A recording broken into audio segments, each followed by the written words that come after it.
Sir इस book के 11th class के इम्पोर्टेंट क्वेश्चन बता दो जो 8 नंबर के एग्जाम में जरूर आएंगे।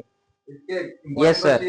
Yes sir. 11th क्लास की हाँ। हिस्ट्री। Yes sir. चलिए मैं करवाता हूँ आपको। बच्चों आपके सामने 8 नंबर के सारे क्वेश्चन, ठीक है। ये आपके पूरे सिलेबस से है और इससे बाहर कहीं कुछ नहीं आ रहा, बस इन क्वेश्चंस को करना है, जिसके मैंने दो दो क्वेश्चन उठाए हैं। विश्व इतिहास के जो है, विश्व इतिहास को मेसोपोटामिया की देन, मंदिर मेसोपोटामिया की संस्कृति का अभिन्न अंग है।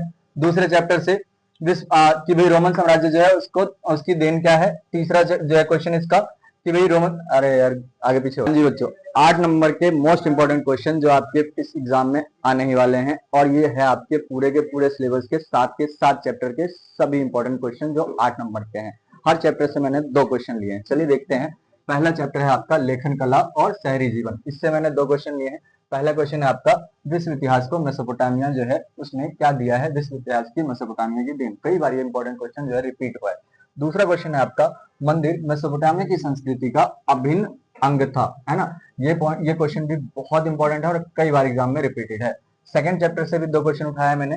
ये विश्व कि भाई आपका 3 महाद्वीपों में फैला हुआ साम्राज्य, विश्व को रोमन साम्राज्य की देन क्या है या फिर रोमन साम्राज्य की उपलब्धियां, है ना। दूसरा क्वेश्चन देखते हैं इसका। रोमन साम्राज्य में महिलाओं के पास जो अधिकार थे वो आधुनिक समय में भी कई सारे देशों में भी अधिकार नहीं है। कैसे जो है यहाँ की महिलाएं जो है संपत्ति का या बाकी चीजों का अधिकार रखती थी, तो महिलाओं की स्थिति का वर्णन करते हुए बताना है। तीसरा चैप्टर आपका यायावर साम्राज्य है। यायावर साम्राज्य से जो चंगेज खान है उनकी सैनिक उपलब्धियों का वर्णन करना है। चौथा जो इसी का जो दूसरा क्वेश्चन है वो मंगोल साम्राज्य के पतन होने के कारण बताने हैं। चलिए भाई अगला चैप्टर पे पढ़ते हैं। चौथे चैप्टर पे 3 वर्ग इसमें जो है आपके मध्यकालीन यूरोप में सामंती समाज जो है उसकी बात करनी है, ठीक है। सामंती समाज की व्याख्या करनी है। 11वीं शताब्दी में यूरोप में होने वाले विभिन्न प्रौद्योगिकी बदलाव की बात करनी है। चौथा चैप्टर भी आपका हो गया। 5वें से देखते हैं।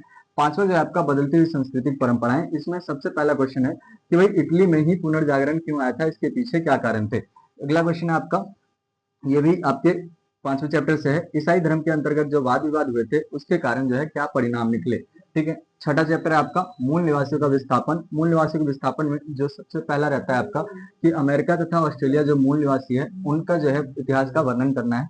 अगला आता है आपका किन कारणों से अमेरिका के मूल निवासियों की जो है मूल निवासियों को विस्थापित किया गया। ये 2 क्वेश्चन जो आपके मूल निवासी वाले चैप्टर से है। अगला चैप्टर है आपका और लास्ट चैप्टर ये आधुनिकरण के रास्ते, जिसमें आप चैंकाई शेख जो है उनकी नीतियों के बारे में पढ़ेंगे कि भाई उनकी नीतियां जो है किन कारणों से जो है उनकी नीतियों के कारणों से कैसे जो है इसका पतन हो गया, इस पार्टी का पतन हो गया, कॉमिंगटन पार्टी का पतन हो गया। और अगला क्वेश्चन लास्ट क्वेश्चन रहता है आपका माओ कौन थे और आधुनिक चीन में जो है इसको संस्थापक के रूप में क्यों देखा जाता है। तो बच्चों आपके 8 नंबर के मोस्ट ऑफ सारे क्वेश्चन हो गए हैं। अब उस पर सर इसके क्वेश्चन तो बता दिया आपने, अब इसके आंसर भी बता दो। इसके आंसर मैं करवाऊंगा ना आपको लॉन्ग वीडियो में, सारे आंसर मिलेंगे और वो भी पूरी राइटिंग स्ट्रेटजी के साथ। मिलते हैं अगले वीडियो में।